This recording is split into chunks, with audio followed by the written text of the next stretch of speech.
So, thanks to another wild viral moment from Mr. Grant Cardone himself, we have had the opportunity to have a much needed discussion around a brand new financial topic or economic topic that is not very mainstream.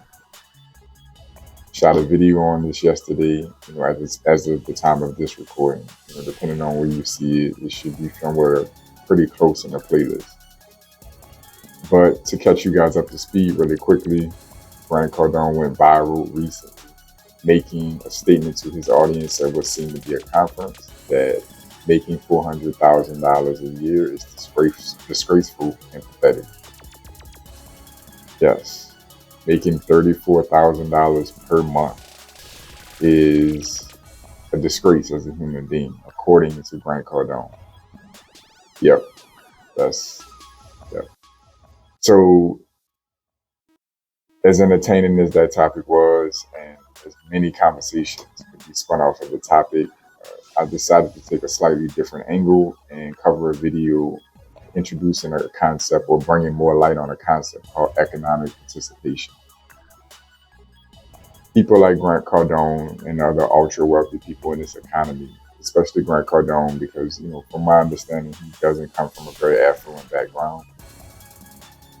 They have figured out what economic participation is, how it works, how to use that information to elevate to the heights that they've reached. And this is many other ultra wealthy people, especially that started from the bottom and did not inherit their wealth. Economic participation, in short, is going to be your participation in the economy. Think about, the type of work you do, your education level, and things of that nature. There's a more official definition of it. I covered it in the video that I shot the other day, so you guys go back and check that out. But economic participation is simply going to be the value that you contribute to the economy, and obviously, inversely, the economy's value that it's able to give back to you based on your level of participation. So people like Grant Cardone have figured out, what it is that they need to be doing and what position they need to be in the economy to maximize their wealth. And he's done a phenomenal job at that. Hate him or love him, the reality of it is he's not rich by accident. As I covered in the video, Grant Cardone is responsible for providing housing for thousands of people. He is reaching thousands and thousands, if not millions of people through his content, his marketing, his various companies, his education programs, conferences. He is at the helm of extreme transfers of value in the economy. He's bringing people together. He's giving people opportunities. And the reality of it is, this is what this economic system is built off of. It is built off of being as close to the transfer of value as possible, as often as possible. When you think about other successful people, you think about the Warren Buffetts, Bill Gates, Jeff Bezos of the world, some of the more popularized wealthy people in this country. Many of these people have directly impacted and brought value or solved the problems of millions of people around the United States and globally. And they've been rewarded in proportion to their contribution to the economy. So this video that we're covering here today is going to talk a little bit more about economic participation. And it's also going to give you one of the greatest roadmaps or guides to economic participation that you can learn more about and study to know exactly how to position yourself in this economy to be rewarded with more wealth. So before we dive into the topic much further, I want you guys to take a second to support the channel so the channel can keep supporting you.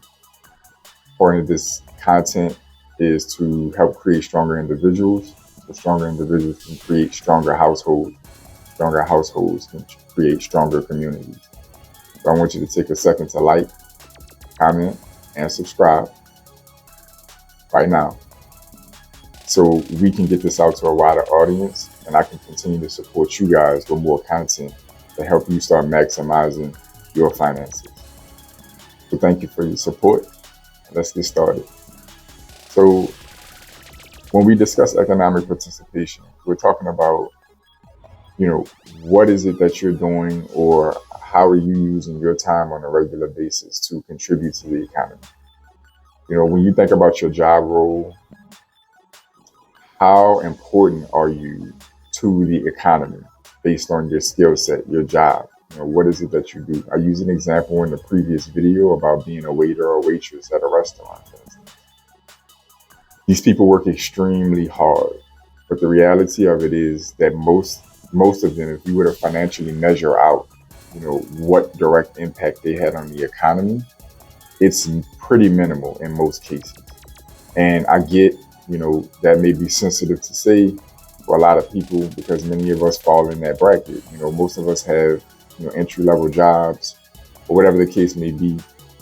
But if we're honest with ourselves, you know, which we have to be if we want to measure ourselves properly and grow, you know, and develop, most of us are not contributing to the economy on a great enough scale in order to get back the level of wealth that we desire to have. So, what is one of the hidden cheat codes embedded in our economy and embedded in our society to help guide us down a more effective path of economic participation? And the answer to that is the tax code. The tax code is literally written around how to participate in the economy to get the most value from the economy. It literally penalizes those who are not participating in the most effective level or a high enough level. And it exceptionally rewards those who are participating on a high level. So there's always a lot of hype around, you know, people who don't pay taxes and how the burden of taxes is on, you know, working class and poor people, you know, in most cases, especially the working class. And many of us, you know, whether you agree or disagree with, you know, the structuring of our society and the structuring of the tax code, you know, hey, you got the opportunity to go speak on that or give your 2 cents on that at the polls when you go vote. You know, this is not about that. This is strictly coming from an economic and financial point of view, using this understanding of our society to level up your finances. When you pay attention to the way the tax code is structured, it is structured to penalize people who are more dependent on the economy than they are contributing to the economy, and to reward people who are contributing to the economy on a much larger scale than they're receiving back from the economy. So when you think about that, let's refer back to Robert Kiyosaki's 4 quadrants. Those 4 quadrants are broken up in many different ways, but they're also broken up based on the tax code. When you think employees, self-employed, business owner, and investor, those are your 4 quadrants of economic participation. And each 4 of those people are taxed differently. And Robert Kiyosaki and his, you know, famed attorney Tom Wheelwright cover these things greatly in their content and their videos. But just simplifying this for the sake of time, we know employees are taxed the hardest. Self-employed is next. Business owners, depending on the circumstances, are next. And investors are usually taxed the most favorably, if taxed at all, in our economy. Why is that? And the reality of it is, it goes by their level of economic participation. Employees, in most cases, now obviously there are high-ranking employees and different exceptions, but in most cases, employees are a small part of a much larger operation. Most of the time, employees are working for the business owner, the self-employed, the business owners, or the investors. The same thing applies going up, you know, the ladder on economic participation of these 4 quadrants, right? Self-employed person is still usually pretty dependent on some larger entity to function under. Business owners are going out, taking risks, and starting their own operations from scratch. And investors are usually successful individuals who climb this ladder of economic participation and now have the capital to deploy value directly into the economy to keep the economy growing. So what can you do with this information? How can you apply this to your life? You need to take a little bit of time out to study, learn, or work with some kind of tax or accounting professional to learn more about the tax code. Learn how it applies to you personally as an individual and where you fall.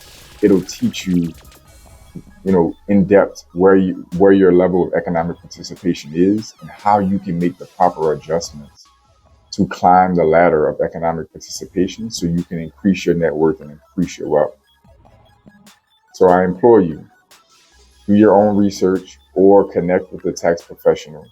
Find out where you are and make the proper adjustments so you can improve your financial circumstance. I know this information was valuable for you. I'm grateful to bring it to you. I enjoy doing so. I want you guys again to like, comment, subscribe. Let me know your thoughts on this down below. I want you guys to stay focused, stay in motion. I'll see y'all soon.